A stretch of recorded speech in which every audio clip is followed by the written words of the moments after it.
it's Miss Carol here with another story for you. I'm here at my mother's house and I've come upstairs to where all the toys are kept. Toys from my childhood, my Raggedy Ann and Andy dolls here, and my teddy bear. And even this old teddy bear was my mother's teddy bear when she was a little girl. You can see he's rather old. So anyway, the reason I wanted to come up here and be with all these toys is because today's story is about a teddy bear named Corduroy. This book is named Corduroy and it's by Don Freeman. And it was written a long time ago when I was just a little teeny girl. So I had this story read to me when I was little, and I remembered it and thought this would be a good story to tell the boys and girls of today. So I hope you enjoy this book, Corduroy, by Don Freeman.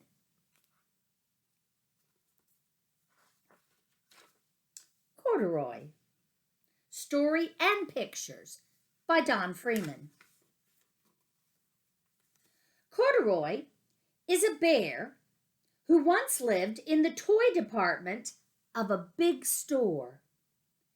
Day after day, he waited with all the other animals and dolls for someone to come along and take him home. All the toys on the shelf. The store was always filled with shoppers buying all sorts of things, but no one ever seemed to want a small bear in green overalls. Then, one morning, a little girl stopped and looked straight into Corduroy's bright eyes. "Oh, Mommy," she said, "look, there's the very bear I've always wanted." "Oh, not today, dear," her mother sighed. "I've spent too much already. Besides, he doesn't look new. He's lost a button to one of his shoulder straps." Oh my goodness, you see his button's gone.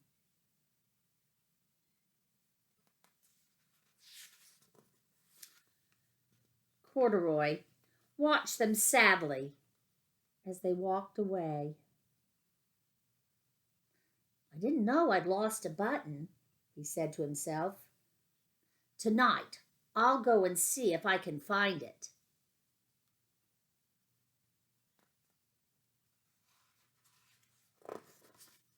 Late that evening, when all the shoppers had gone and the doors were shut and locked, Corduroy climbed carefully down from his shelf and began searching everywhere on the floor for his lost button.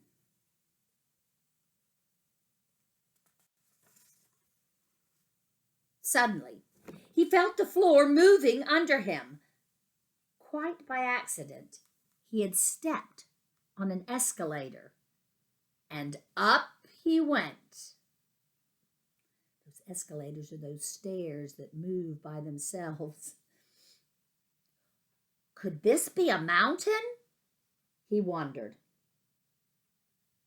"I think I've always wanted to climb a mountain."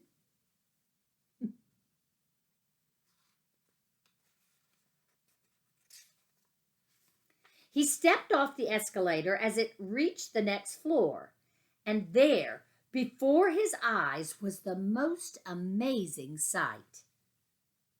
Tables and chairs and lamps and sofas and rows of beds. "This must be a palace," Corduroy gasped. "I guess I've always wanted to live in a palace." All that furniture. He wandered around admiring the furniture. "Why, this must be a bed," he said. "I've always wanted to sleep in a bed." And up he crawled onto the large, thick mattress. All at once, he saw something small and round. "Why, here's my button," he cried, and he tried to pick it up, But like all the other buttons on the mattress, it was tied down tight.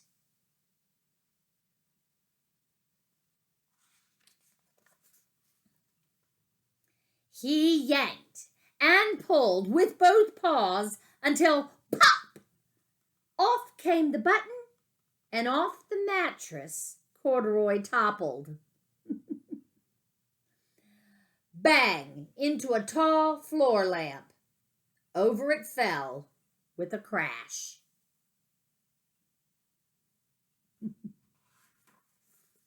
over that lamp.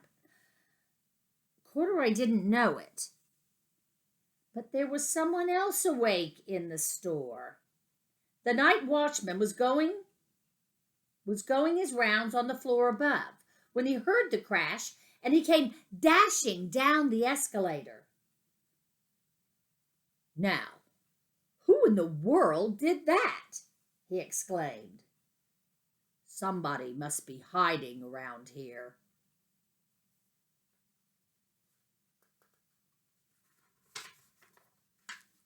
He flashed his light under and over sofas and beds until he came to the biggest bed of all. And there he saw two fuzzy brown ears sticking up from under the covers. Hello, he said. How did you get upstairs?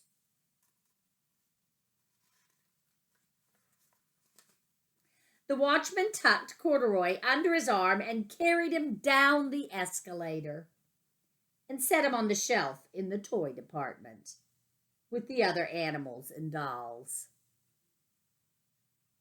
He's back on the toy shelf. Corduroy was just waking up when the first customers came into the store in the morning. And there, looking at him with a wide, warm smile, was the same little girl he'd seen only the day before. I'm Lisa, she said, and you're going to be my very own bear. Last night, I counted what I've saved in my piggy bank, and my mother said I could bring you home.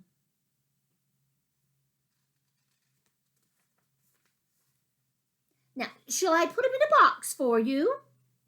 The saleslady asked. Oh, no, thank you, Lisa answered, and she carried Corduroy home in her arms. She ran all the way up 4 flights of stairs into her family's apartment and straight to her own room. Corduroy blinked. There was a chair and a chest of drawers, and alongside a girl-sized bed stood a little bed, just the right size for him. The room was small, nothing like that enormous palace in the department store. This must be home, he said. I know I've always wanted a home. Lisa sat down with Corduroy on her lap and began to sew a button on his overalls. I like you the way you are, she said, but you'll be more comfortable with your shoulder straps fastened. She sewed a button on.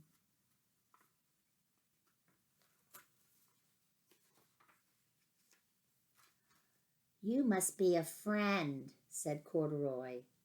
I've always wanted a friend. Me too, said Lisa, and gave him a big hug.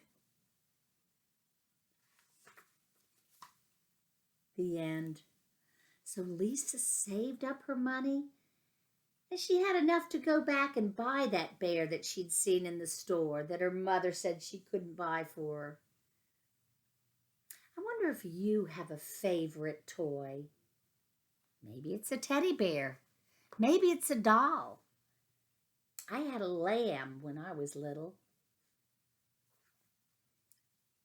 Lisa gave Corduroy a home, and he knew he wanted a home, and he also knew he wanted a friend.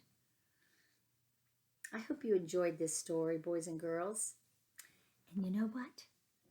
I'll see you next time on Story Time with Miss Karen.